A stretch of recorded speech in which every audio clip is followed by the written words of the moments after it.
Olá, sejam muito bem-vindos a mais um vídeo do nosso canal, né, que tem crescido a cada dia, trazendo muito conteúdo para você que é profissional da área do polidense, você que pretende se tornar profissional, mas claro que muito conteúdo aqui ele acaba até agregando para pessoas que não é nem do poli, né? Por exemplo, eu tenho uma academia de dança, eu tenho uma academia de ginástica, enfim serve para muita gente, muitos dos conteúdos. É claro que a gente adapta ao poli, né? E hoje eu vou falar algo que é muito específico do poli, mas também até outros profissionais podem também trazer isso como uma dica, né?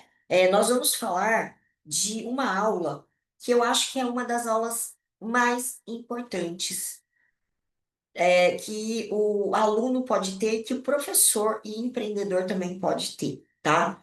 Não é aula avançada, tá? Não é uma aula onde ele vai ter uma prova de aptidão de que ele aprendeu, não. A aula mais importante é a aula experimental, tá? E hoje nós vamos falar sobre a aula experimental, que muitas pessoas às vezes nem dão tanta importância, tá? E a primeira coisa que eu vou falar é embasado na minha experiência de 20 anos, tá?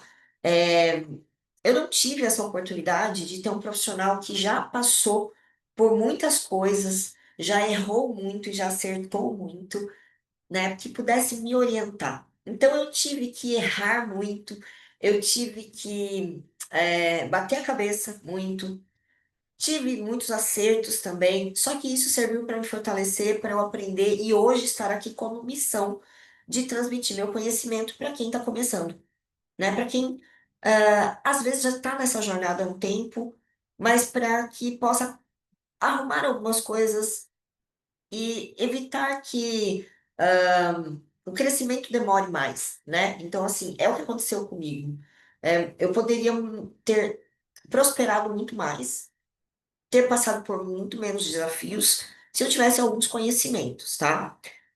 Quando eu comecei dar aula de poli, assim, a primeira coisa que nós, profissionais, temos em mente é encher o nosso estúdio, ter as salas lotadas, ter muitos alunos, né? É o que a gente pensa.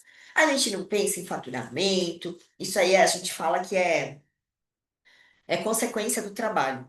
É consequência do trabalho, mas se a gente não pensar nisso, a gente fica à mercê da sorte, né? Então a gente não pode pensar só dessa forma.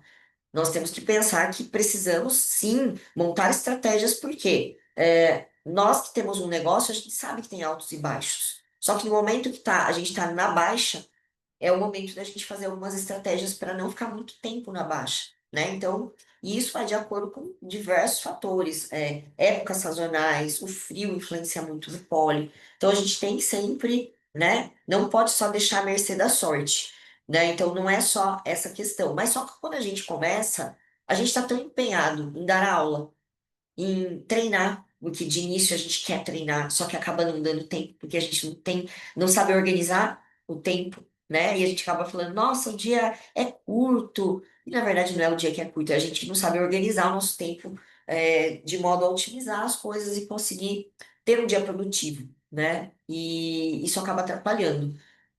Então, de início, a gente quer encher a aula, né? E aí a gente acaba fazendo uma escolha que eu acho que não é uma das melhores. E depois eu tive a certeza disso validando. Tudo que eu ensino, eu já validei de alguma forma, tá? Tanto em mim, na parte técnica, como dos meus alunos, né? Ou como mesmo do estúdio em si.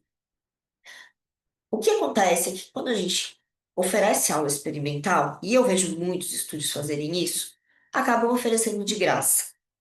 Não, eu vou dar essa aula, porque eu dando, é lógico, você atinge um pouco o gatilho mental da reciprocidade, né? Onde, nossa, eu estou dando algo e a pessoa ela vai se sentir na obrigação de retribuir, mas não é assim que funciona. Isso funciona para quem já está engajado com você, para quem já tem uma conexão com você. Aí sim funciona. Por exemplo, eu já tenho um público. E aí eu dou uma coisa para esse público, mas esse público já está engajado e já tem uma conexão emocional comigo. Então ele se sente na obrigação de retribuir, né? Que é o que a gente chama de reciprocidade, gatilho mental da reciprocidade. Isso e funciona de forma inconsciente. Mas quando a gente fala de pessoas que nunca nos viram na vida, e que já vem com uma certa intenção, então a gente não pode esperar aplicar. Não é o momento certo, né? Digamos que gatilhos mentais nós devemos aplicar em momentos propícios. Porque se a gente não aplica no time certo, ele não funciona. Tá? Então tem que ser no momento propício. A gente tem que saber o momento de aplicar um gatilho mental. Então vamos dizer que se você entra com essa questão, com essa resposta para mim, que é o gatilho mental da reciprocidade, esquece. Nesse caso, tá? Não é o momento certo de se aplicar isso. Por quê? Porque a pessoa ela já vem com a intenção, e tem muita gente que faz isso. Vou fazer uma aula experimental, mas eu não vou fazer. Ela já vem com a ideia formada de que ela não vai se matricular. Ela só quer mesmo fazer a aula experimental, só para ter aí. E assim ela faz com outras modalidades, com outras coisas. Ela só faz a aula experimental, não fecha, tá? Às vezes ela quer ir com a amiga, digamos que é um passatempo, é um evento para elas. Vamos na aula experimental de poli. E aí, o que não se cobra, não se tem valor, tá? Então a pessoa ela não valoriza, ela já vem com a intenção de não fazer. E o que que eu identifiquei nesses meus 20 anos, quando eu não cobrava? De 10 pessoas que eu marcava como aula experimental, 9 não fechavam. E aí eu ficava pensando, nossa, será que a minha aula experimental não é boa? Será que eu não estou cativando as pessoas para fazerem a aula? E na verdade a culpa não é sua, tá? Claro que isso influencia, né? E aí no meu curso de formação tem uma aula experimental para que vocês possam aprender a dar aula experimental estrategicamente para a pessoa que está com a intenção de fazer fechar com vocês. 99% de chance, tá?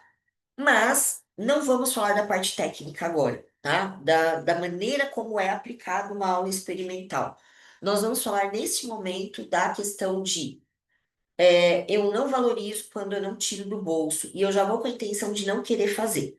Então, quando você não cobra, a pessoa ela não valoriza e ela já vai com essa intenção. Ela sabe que é de graça, tá? E ela já vai com essa intenção. O que que eu fiz? Vamos mudar essa coisa. Vamos.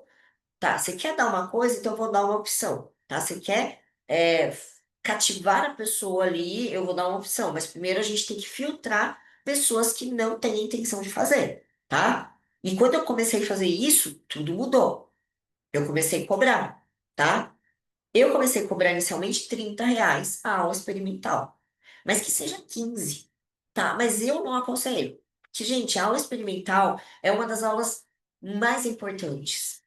É uma aula que você tem que valorizar o teu conhecimento ali, porque é naquele momento que você vai, digamos que vai fazer com que a pessoa se apaixone à primeira vista. É ali, tá? É ali que você vai começar a mostrar sua autoridade. E é na aula experimental. Então, eu não aconselho cobrar muito barato. Hoje eu cobro R$ 50 a aula experimental, se a pessoa quiser fazer. E ainda se ela fechar, ela tem que pagar a matrícula, tá? E a mensalidade. Hoje não é mensalidade, hoje eu cobro o pacote de aulas, tá? Tem os meus porquês para isso, tá? Não precisa, não é melhor, não estou falando que é melhor, é uma opção. Mas para mim, no meu perfil hoje de trabalho, é o melhor. Mas não precisa cobrar 50. Pode cobrar 30, tá? Uma ideia. Karen, não, mas é na minha região. Gente, a pessoa que quer fazer, ela paga, tá? Porque se ela não pagar para você, ela vai gastar esse valor no final de semana na cerveja, tá? Então, valorizem o trabalho de vocês. Só assim vocês vão ganhar autoridade. Porque se vocês, porque eu tenho medo de cobrar, porque a pessoa vai achar muito caro, que ache. É o seu trabalho, a não ser que você também seja uma pessoa que não tira do bolso e não investe no curso, não dá valor ao teu conhecimento. Porque quando a gente começa a dar valor ao que a gente tira do bolso e investe, e a gente começa a valorizar o nosso trabalho, e a gente sabe da nossa autoridade, do nosso conhecimento, a gente começa a colocar valor. Não é nem preço. A gente começa a colocar valor. Então, comecem a dar valor ao conhecimento de vocês. Se vocês acham que vocês não têm conhecimento suficiente para cobrar o que é de merecimento de um profissional de poli, então vão investir em conhecimento e aí sim vocês vão se achar merecedores de receber o que é realmente de merecimento de um profissional de poli, tá? E não é uma bronca, não, é uma coisa que é para vocês. Às vezes a gente precisa de um empurrãozinho para a gente acordar, tá? Então vamos lá.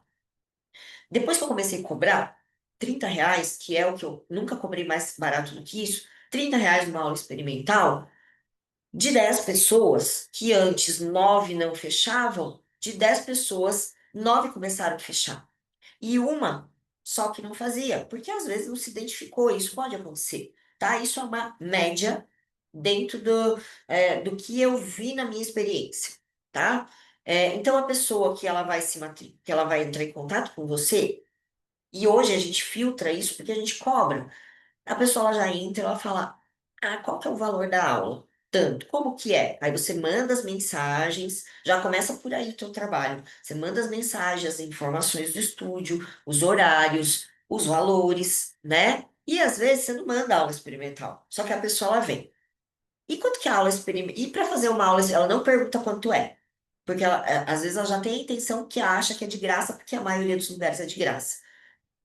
Como faz para marcar uma aula experimental? Aí eu sempre coloco.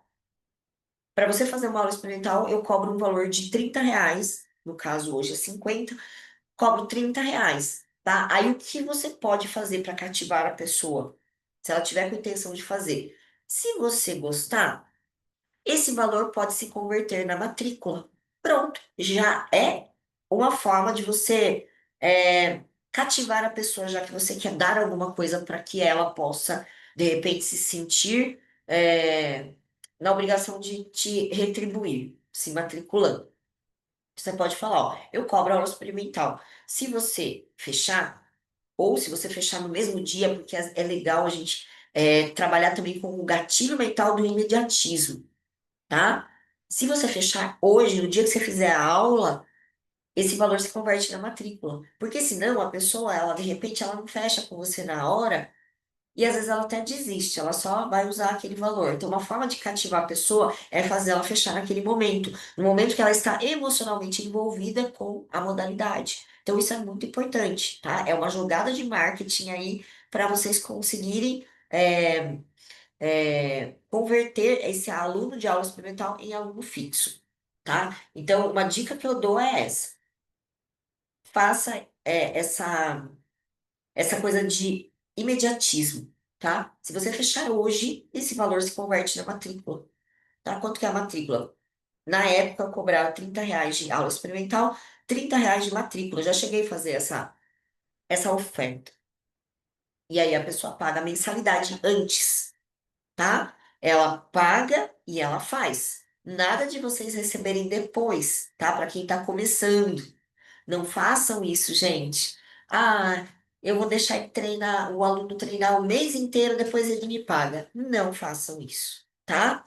Então, isso é uma forma de vocês conseguirem converter o aluno experimental num aluno fixo, é uma forma, tá? Mas cobrem a aula experimental, certo? E depois, se vocês acharem viável, a aula experimental é isso. Se você gostar, aí tem a matrícula e tem a mensalidade. Ok, gente? Então, deem valor ao trabalho de vocês, para que vocês possam ser valorizados. Porque o valor do profissional ele começa a partir do nosso merecimento, do que a gente acha que a gente merece, certo? E aí entra aí a aula experimental, a parte técnica, digamos, né? Vamos lá. Não vou demonstrar isso aí, aprendi em aula, mas a aula experimental, gente, a pessoa ela que começa a fazer o pole, ela não sabe o que é o pole. Ela já viu internet, você não sabe se ela viu uma pessoa rebolando, se ela viu uma pessoa fazendo movimentos difíceis, se ela viu coisinha básica, se ela não viu nada, ela só imagina na cabeça dela e falaram para ela que é legal. Então você não sabe o que que a pessoa procura. Só uma coisa eu digo. Não coloque o aluno de cabeça para baixo na primeira aula, nem na segunda, nem na terceira. Por quê? Isso mostra que vocês não têm uma metodologia. tá? E uma pessoa, às vezes, ela deixa de fechar com você. Primeiro, você é legal ficar de cabeça para baixo? Lógico que é. Eu sempre falo que depois que a pessoa fica de cabeça para baixo, ela se apaixona pelo pole. Só que tem muitas pessoas que têm medo, principalmente adultos, né? É, eu tenho alunas que até comento com elas, elas falaram, Karen, se você tivesse me colocado de cabeça para baixo na primeira aula, eu não ia fechar. E eu já conversei com muita gente sobre isso. Muita gente não fecha porque fica com medo. Pode até fechar e ficar um mês, mas não tem, tem um medo. O medo é uma coisa que está sempre travando as pessoas, entendeu? Então, assim, mostra as bases, mostra que você tem uma metodologia. Existem tantas coisas para se passar. Não só numa aula experimental, nas primeiras aulas existe o passo a passo. Senão a pessoa ela já entra com a concepção de que o polo é muito difícil. Sem contar que você não sabe o perfil da pessoa. Você não sabe se ela tem uma frouxidão ligamentar. Você não sabe se ela tem algum problema físico, ainda mais numa aula experimental, né? Você conversa ali superficialmente com a pessoa. Depois você pode, claro, fazer uma anamnese com a pessoa. No meu curso de formação, eu dou tudo pronto para os alunos. Ele tem todos os documentos de termo de responsabilidade, tudo prontinho, cadastro com perguntas. Aí sim. Você começa a fazer um trabalho embasado no perfil do aluno, né? Mas um aluno experimental é uma pessoa que você não sabe. Você não sabe se ele tem algum problema, se ele tem labirintite, por exemplo. Existem várias coisas que você pode evitar, lesionar a pessoa, né? Você não sabe se a pessoa tem trauma. Então, não começa. Isso não prova teu conhecimento, tua autoridade. Ao contrário, prova que você não tem conhecimento, não tem, uma metodologia. Agora, quando você começa no beabá, dá o gostinho de quero mais para a pessoa. Ela fala, nossa, que legal, tá? E ali, mais uma coisa também, que isso eu ensino de forma mais aprofundada no curso. Numa aula experimental, você tem que mostrar um pouquinho de cada coisa, tá? Então, claro, nem tudo, porque tem coisas que são de níveis mais avançados. Mas você mostra as bases de um giro, né? Que para a pessoa entender o que é um giro. Você mostra as bases de transições. Existem umas transições que são feitas ao redor da barra, onde a gente vai trabalhar o quê? Um pouco de coordenação na pessoa. Você vai ali avaliar se ela tem coordenação, se não tem. Você vai trabalhar um pouco de consciência corporal, o primeiro contato com o pole, né, onde ela vai começar a se familiarizar. Você pode trabalhar um pouquinho de dança, um pouquinho de isométrico. Eu não subo o aluno na primeira aula também, tá? Mas existem isométricos que você pode fazer embaixo, até dinâmico. Como que é dinâmico iniciante? O básico, né? A primeira aula, eu passo um basic pad, por exemplo, para ela sentir a força, o peso do corpo dela, né? O que ela vai ver os primeiros desafios ali, né? Onde ela pode fazer um basic TED e ver que ela tem que sustentar a perna, que ela tem que ter força abdominal, e aí ela vai sentindo. E o dinâmico é a roda. Tem gente que não chama de roda, eu nem sei os nomes que as pessoas intitulam, mas a roda ela é em movimento, então ela não é um movimento isométrico, ela não é um giro, ela é o início de uma base de um dinâmico, tá? A roda começa pelo dinâmico, ela é a base, a roda é a base. É uma coisa que eu dou numa aula experimental. Um pouquinho de dança, né? Onde você vai fazer a junção dos movimentos. Isso vai dar um gostinho de quero mais para as pessoas que estão começando. Dificilmente uma pessoa que ela vai lá com a intenção de fechar, ela não fecha. Porque não é uma coisa que é tão difícil para a pessoa, onde ela vai se travar pelo medo. Não é uma coisa tão fácil também, porque ela vai se sentir desafiada ali, então ela vai ter um gostinho de quero mais. E ali você começa um trabalho, né? Ali você começa a fazer todo um trabalho de metodologia progressiva. Então as pessoas falam, nossa, mas o pole é difícil. Não, o pole não é difícil. O pole é desafiador. Tudo que a gente faz, que a gente não tem domínio, é difícil. Seja lá qual for. Se eu falar, por exemplo, para um médico que eu acho difícil fazer uma cirurgia, um médico cirurgião, nossa, para mim é difícil, eu não entendo nada ali. O médico vai falar para mim é fácil. Por quê? Porque hoje ele domina aquilo. É uma pessoa que mexe com o mercado financeiro. Para mim, é extremamente difícil. Embora eu goste de exatas, para mim é extremamente difícil. Mas para uma pessoa que é profissional, que já trabalha há anos e que tem contato há anos, já estudou e estuda sempre, para ela vai ser fácil. O pole, ele é desafiador, mas ele não é difícil. Por que que as pessoas falam que o pole é difícil? Porque as pessoas pulam etapas. Porque as pessoas elas pulam muitas etapas e não é pouco. Porque se ela segue uma metodologia passo a passo, ela vai se desenvolvendo naturalmente.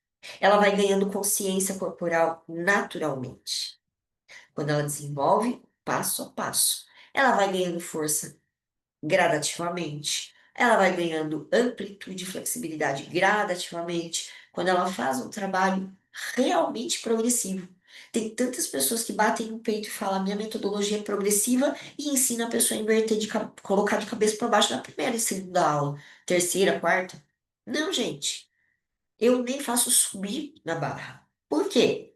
Porque eu faço um trabalho de aquecimento na pré-aula, né, ali nas primeiras meia hora de aulas, porque a minha aula tem 1 hora e meia, os 30 primeiros minutos é um trabalho que eu faço específico de fortalecimento, de flexibilidade e amplitude, mobilidade articular, onde eu faço todo um trabalho para a pessoa não talvez ganhar do jeito que ela deveria para ir para o próximo nível, mas ela tem o suficiente para ela estar com o corpo ativado, e preparado para poder ter um bom desempenho na aula, né? Então, às vezes a pessoa mal está aquecida já está lá na barra. Não. Tem que fazer um aquecimento, tem que fazer um fortalecimento. Esses fortalecimentos de base que eu faço um aquecimento, eu falo que eles são poucos para conseguir ir para o próximo nível. Mas para quem não tem nada, ele já é grande coisa. Ele já começa a dar uma estrutura muscular mais desenvolvida para a pessoa conseguir desenvolver no pole com qualidade e segurança, principalmente. Então, gente, a pessoa que fala, o pole é muito difícil, é porque está pulando etapas. É desafiador. Às vezes, lógico, a pessoa pode ter uma colocação de palavras de forma incorreta, ou de forma que a gente possa interpretar de outra forma. Nem, por exemplo, eu não gosto de falar a palavra, eu tenho um problema. Não, para mim não é problema, é desafio. Não, eu tenho um desafio para resolver hoje. Então, na minha colocação, é algo que para mim é desafiador, mas eu vou lá fazer. Quando o problema ele já é algo negativo, né? Então, a mesma coisa, o poli. Poli é difícil. Talvez porque você não domine, ou talvez porque você tenha pulado muitas etapas, tá? E a aula experimental é o início de tudo. A aula experimental é onde você tem que dar um gostinho da base, mostrar que você tem autoridade, conhecimento e uma metodologia. Quando você vai numa escola de balé, o balé eu acho que é algo que tem muito mais tempo que o pole, mas o balé eu acho algo muito metodológico e muito certinho, muito correto. Por isso que as pessoas que fazem balé, que ficam anos, se tornam bailarinos. Realmente, bailarinos, você fica surpreso com o que eles fazem. Claro que existem profissionais e profissionais, assim, como todas as áreas. Mas quando a gente fala em balé e a gente vai em alguma aula, a gente já identifica profissionais, um P maiúsculo, né? E a minoria é que não são. E são os que não se destacam. Porque acabam que as escolas que dão resultado é que é, são mais lotadas. O pole deveria ser assim, e é o que eu tenho esse sonho de que seja. Por isso que quando eu montei meu curso, eu quis fazer algo muito completo. Eu quis fazer algo muito é, esmiuçado, detalhado. E quem é meu aluno e quem já foi meu aluno sabe o quanto eu sou detalhista nas pequenas coisas da técnica dos movimentos. Isso faz toda a diferença. E eu quero que um dia a gente tenha mais profissionais de qualidade, profissionais sérios, empreendedores, mulheres que não são só corpo rebolando ou fazendo movimentos. São mulheres empoderadas, mulheres que assumem uma postura profissional, que assumem uma postura de empreendedoras, e isso vai fazer com que o poli seja visto de forma diferente que ainda não é. E profissionais que dão resultados para os seus alunos. E se a gente olha a qualidade hoje dos resultados da maioria dos praticantes, e a gente compara com anos atrás, a gente vê que decaiu, tá?